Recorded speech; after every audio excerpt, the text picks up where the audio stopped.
Hello everyone. So good morning. Today I'll be explaining about this or that, and also we are going to make some sort of trees, decision trees, and at the same time we are also going to learn about this and that diagram. Okay. So what is this or that, and what is this and that? Okay, what is this concept is all about?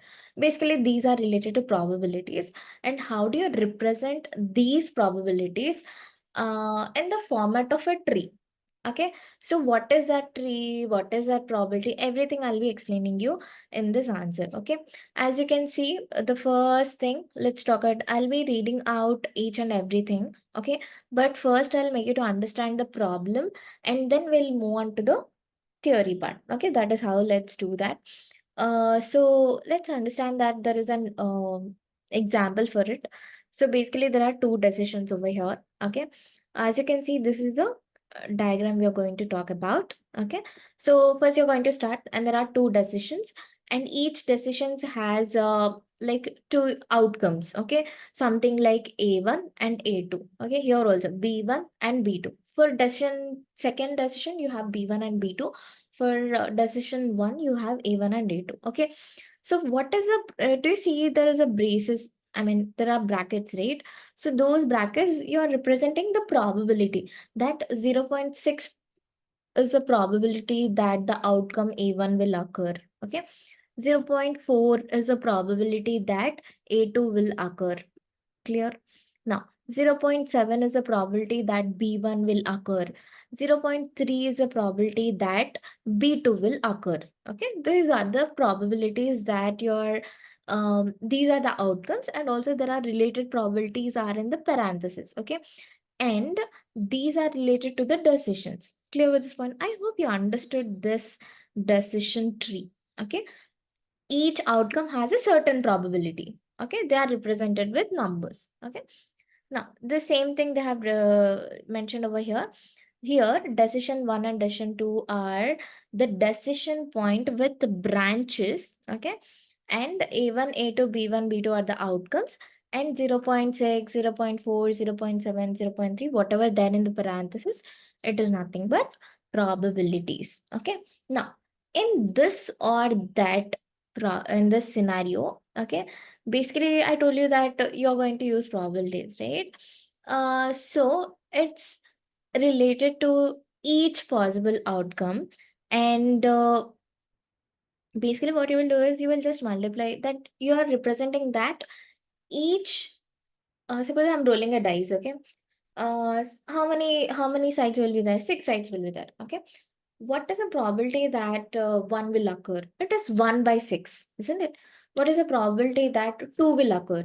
In my first, when I roll the dice and it was the first time. So again, it is 1 by 6, isn't it? Once you're throwing, and then there are six outcomes. That's the reason it's 1 by 6. What is the probability that 3 will occur? 1 by 6. What is the probability that 4 will occur? 1 by 6. What is the probability of 5 will occur? 1 by 6. What is the probability that 6 will occur? 1 by 6, isn't it? The probability is same over here. Here also what you're going to do is, first you're going to assign the probabilities. Okay, it's already mentioned over there. After that, you're going to create a path for it.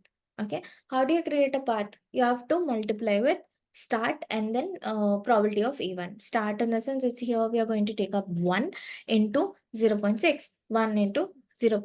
Yeah. As you can see, these are already mentioned. And how do you create for path A1? You're going to start, and then you have to multiply with probability of A1 is occurring.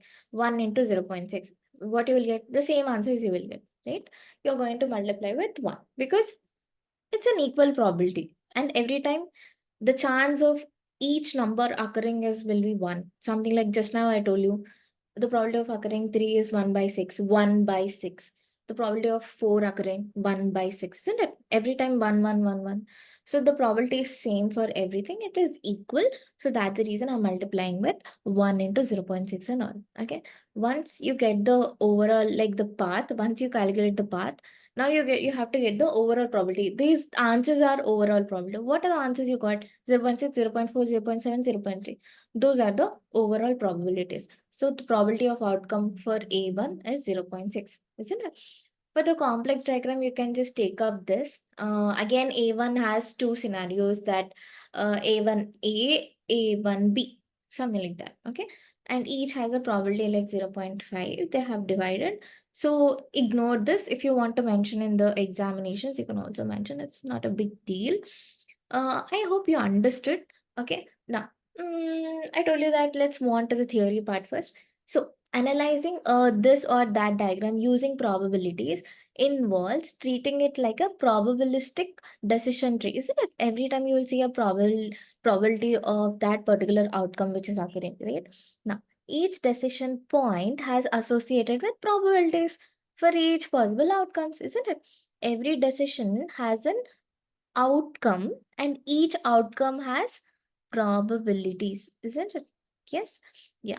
And how do you what are the how do you how do you draw this type of probabilities? Basically, those are the steps. Okay, first you have to identify the branches. Okay, you have to make sure that decision points are mentioned over here. We took two decisions. If you want to take three decisions, you can take the three decisions, whatever you want. Okay, so first identify the decisions, which are nothing but the nodes. Next, you have to assign the probabilities, isn't it? How do you represent probabilities? Parenthesis, isn't it? Assign probabilities to each branch, isn't it? This is called each branch. This is one branch, this is one branch. Okay, you have to assign probability for each branch, and ensure that the sum of probabilities for branches coming from a node equal to 1. So see, 0.6 plus 0.4, how much it is? 1, right? 0.7 plus 0.3, 1. Okay, when you sum up, all the probabilities should be equal to 1, correct? Next, calculate path probabilities. Did I do path probabilities? Yes. Okay, I multiplied with 1. Look at this. Multiply the probabilities along each path to find the probability of reaching each end outcome. Sum of the probabilities to find the overall probability of that outcome. Isn't it? You are going to get the overall probabilities only, right? These are called the outcomes 0.6, whatever the end solutions you have.